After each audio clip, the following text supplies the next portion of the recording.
These are results of faith. I began coming to the church as a teenager. As a teenager, I was empty. I felt lonely. I felt no one loved me. Even though we had a family with my parents, but because of so many problems, I was not happy. My parents always used to fight. My dad was, you could say he was an alcoholic. He was an alcoholic because he couldn't stop drinking on his own, to the point that he would drag us with him. Many families deal with that. Many families deal with a parent that is always dragging his whole family. And that's how I used to feel with my dad. I felt like my dad used to drag us to certain problems. We came to the church because of the problems with our family. During that process, my mom was delivered from all evil spirits. We began having a family. Things started changing for us.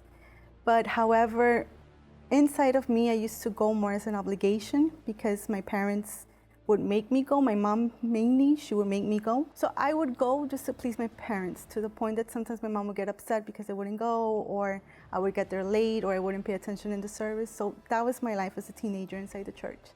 When I began having problems of my own was when I got into a car accident, and the doctors had told me that I was going to have epilepsy. They found something in my brain because of that accident, and some kind of clog or something, it caused epilepsy. He told me I had to drink certain medicines that I was going to drink for life to control the epilepsy. However, I guess the medicines weren't working, and I ended up having 2 attacks. At that time, that was when I thought to myself, you know what, I need to find God. At this point, the problem hit me directly. It wasn't mainly my family problems. There wasn't anything around me. It was me. The problem was me. So I already knew the way. I heard of Jesus. I had heard of God. I seen his miracles in my family. I seen my mom being delivered. So I knew that Jesus was the way. I knew that only with Jesus I can be healed. I can be happy, which was what I really needed. So I began seeking for myself. I began doing the chains of prayers.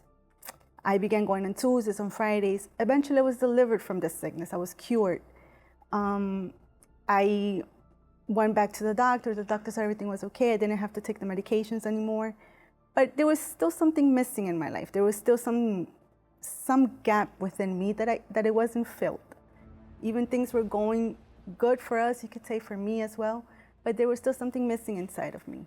And that something was the Holy Spirit. I still, basically in front of everybody, I was happy. I had everything that a teenager could want. But I wasn't happy at all. I knew there was something missing. Every time I would be by myself, I knew there was something missing inside of me. And that was when I was like, okay, you know what? What is missing inside of me is God. I had the presence of God, but I didn't have the Holy Spirit. And I knew that. And that was when I started seeking for the Holy Spirit. I used to go Wednesdays. On the vigils, I wouldn't stop going. On Sundays, I would seek for the Holy Spirit. At 3 a.m. in the morning, I would seek for the Holy Spirit. And it was something continually that I used to do because I needed that Spirit in me. I used to see the transformation in my mom. And sometimes I would think, I want the same thing. I would see the transformation in some of my friends that received the Holy Spirit. And I used to say, that's what I want, you know. I want to be different. I want to show God in my life. And it was then when I got baptized with the Holy Spirit. I remember it was on the Sunday. They used to do a special meeting. So on that Sunday, I received the Holy Spirit, and from then on, everything changed inside of me. I didn't feel that loneliness. I can't express what I felt, but I know after that day, everything changed. I started looking at the world completely different, with eyes that I can overcome everything because of that Holy Spirit. I had an inner strength within me that I didn't know I ever had because I was insecure before. After I received the Holy Spirit, I knew I could do many things in my life because I had that strength of God in my life. So with the Holy Spirit, I had everything. But back then I used to think, with God, I can do everything. Now with the Holy Spirit, before I had the presence of God, I had faith to achieve many things. Now with the Holy Spirit, much more. I have peace, I have happiness, I have everything that I always desired in my life.